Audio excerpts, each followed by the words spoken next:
Trump assassination, staged. George Floyd, staged. Gaza, staged. My dad getting sober, staged. My mom not getting back with her ex Dan Slocum, staged. Everything is staged, guys, okay? Everything in this world is staged. The Renee Good shooting in Minneapolis, staged. You really think a lesbian's going to be driving around in a Trailblazer? No, dude. She would have had a Subaru. Staged, guys. George Floyd, definitely staged. You think a Minneapolis father is going to be doing all that? Stage. Trump assassination, 3 times, all staged, guys. Come on. You're gonna believe the Reddit looking black guy is gonna try to shoot someone? Come on, dude. Be realistic. I will say this though. Trump has dodged so many bullets and baby mamas that he might win the black vote for a 3rd time.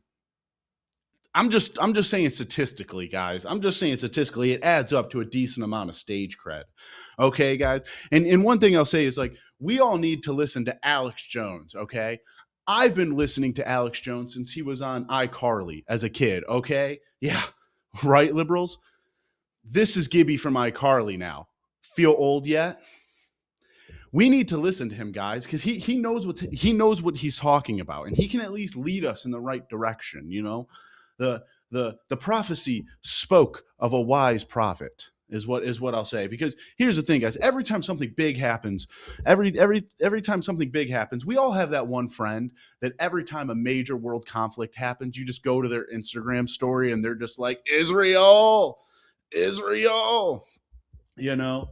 And I really hope people get that Fairly Odd Parents, you know, Dinkelberg, Israel reference, because once again, this show's all about the clips, guys.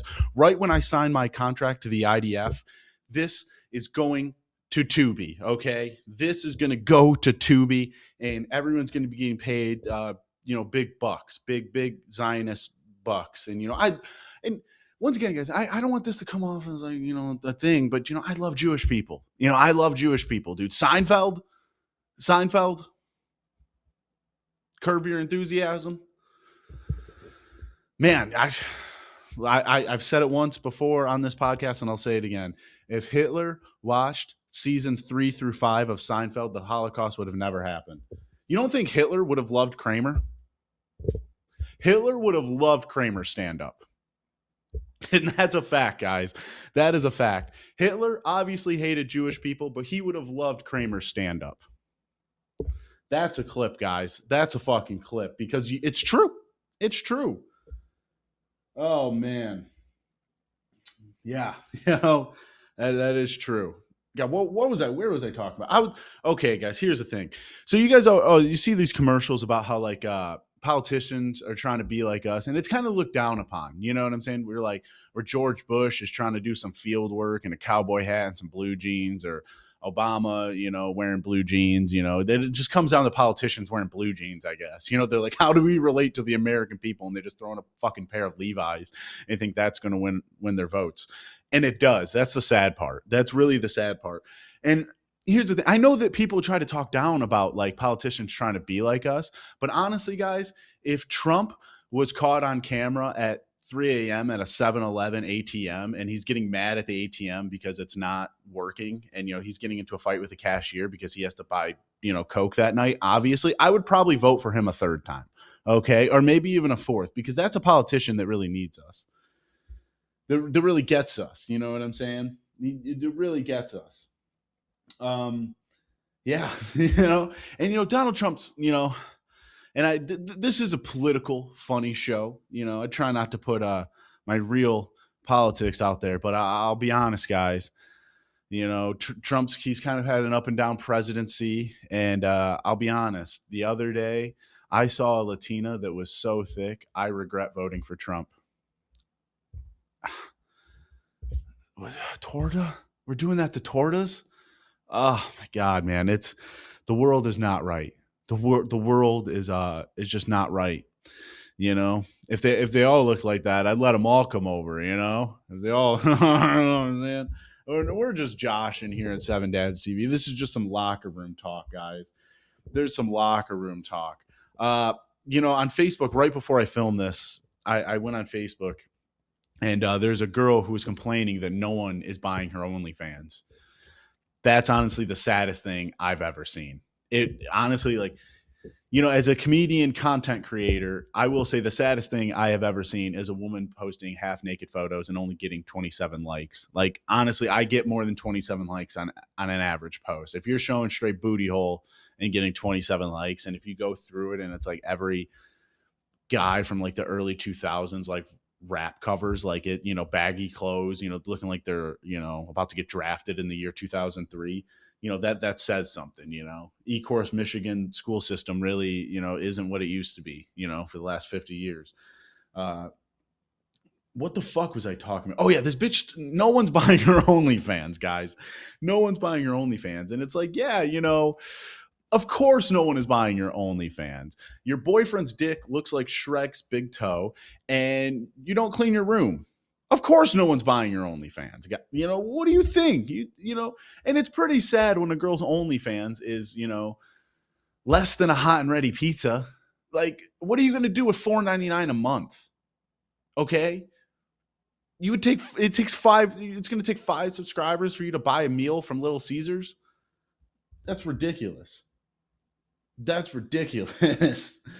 Oh man, what else are we talking about, guys? We're moving on. We're moving on to sports, because I was able to have a couple beers and watch Game 7, and the Pistons, they sent those fruitcakes back to the Disney Kingdom, back in Orlando. They were no match. And I really hope the Detroit Pistons can win an NBA championship. I just really hope that the fans don't burn down the other half of the city. Come on, guys. We're just really starting to come back. White people are really just starting to really go back and, get into this. If you're going to burn down something, maybe burn down a Coney Island, not American Coney Island. Please burn down Lafayette Coney Island. I know everyone has their preferences. I just feel like if there was the one Coney Island that was clearly better, we could, get rid of it and everyone would be a lot happier in Detroit, because a lot of people are not happy in Detroit, guys. People are very bitter. People are very bitter, dude. You got $5 gas. You got the worst auto insurance rates in the country. You got the worst air quality in Detroit. People in Detroit always come off as bitter, and that's because they can't afford to be happy, guys. They can't afford to be happy in Detroit, and it's just a sad reality of it. And I hate when people say, like, you'll hear like white hipsters say, like, oh, Detroit's really coming back. Like, yeah, dude, I'm sure your $8 craft beer is doing wonders for the economy. I'm sure it's going to make up for decades of political corruption and a crime rate that's higher than Snoop Dogg riding a giraffe. Come on, guys. Like, honestly, like, if I could take all, like, okay, I'll say this. If I want to recreate the show Naked and Afraid, but instead of putting naked people in the jungle, I want to put white hipsters in really bad parts of Detroit.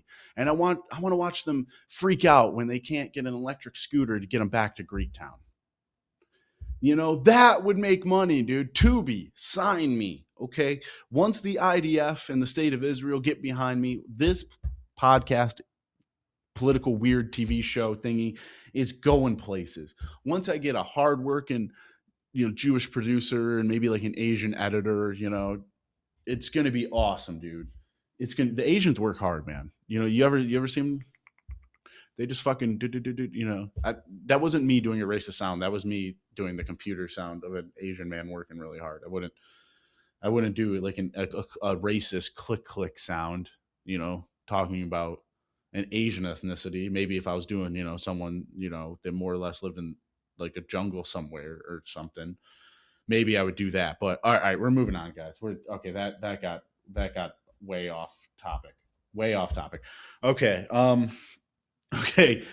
We're talking sports, guys. Mike Vrabel. Mike Vrabel caught cheating on his wife.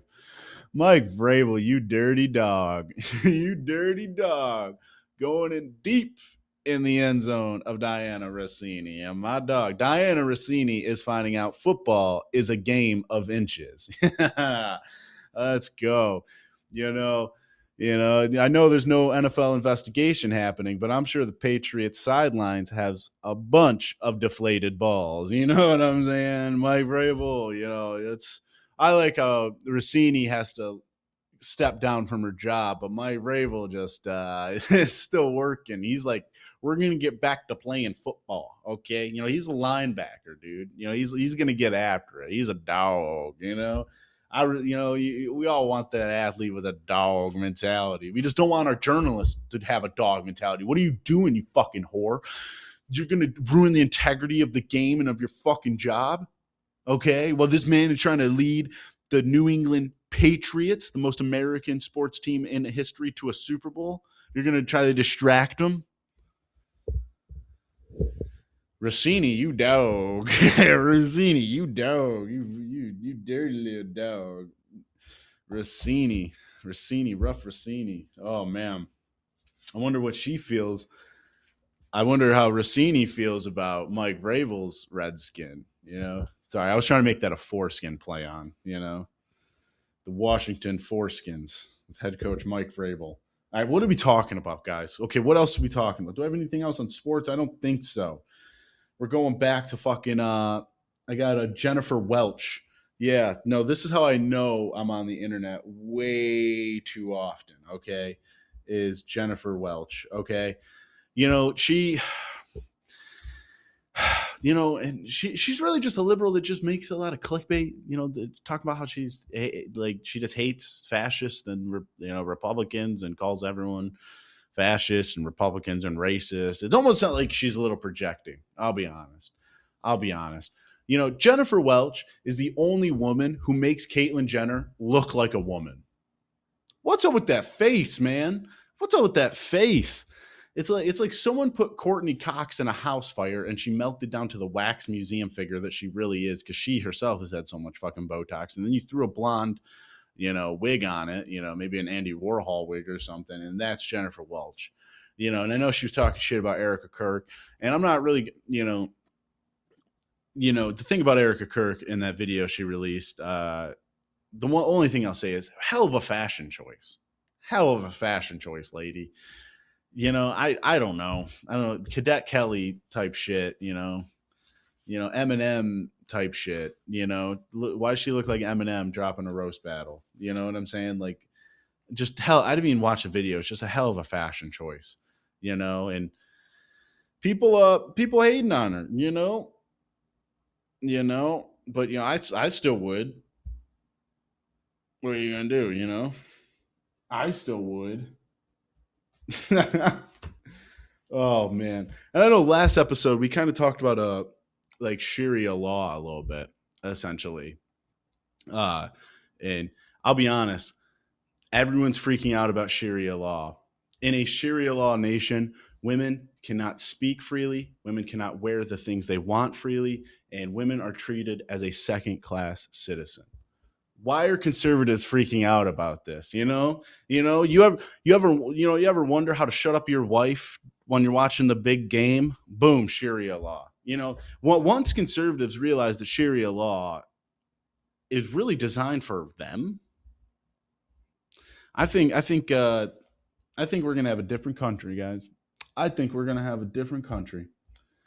Oh, God, what else, guys? I don't know what else, guys. I feel like I talked very fast, trying to slow down on the THC carts, okay? Drank too much coffee because I'm going on a mission today, guys. I'm going on a mission, to save all the thicc Latinas from the ICE deportation centers. I'm going on a mission, guys. I feel like I am Liam Neeson, and I just got the phone call that 300 thicc Latinas are sitting in an ICE deportation center. So I feel like I need to be the one to suit up like I'm fucking anti-racist Tom Clancy and go in to these ICE centers and free these thicc Latinas. I'll make sure to keep the criminals and the dudes in there, But really, if a thicc Latina is a criminal, how bad can it be?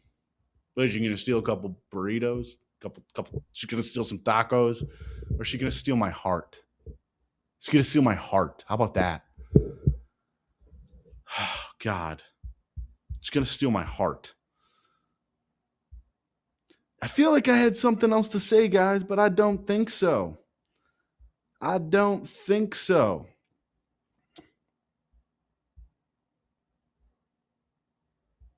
Yeah. All right, guys. Well, I'm going to leave it off here, do shorter episodes.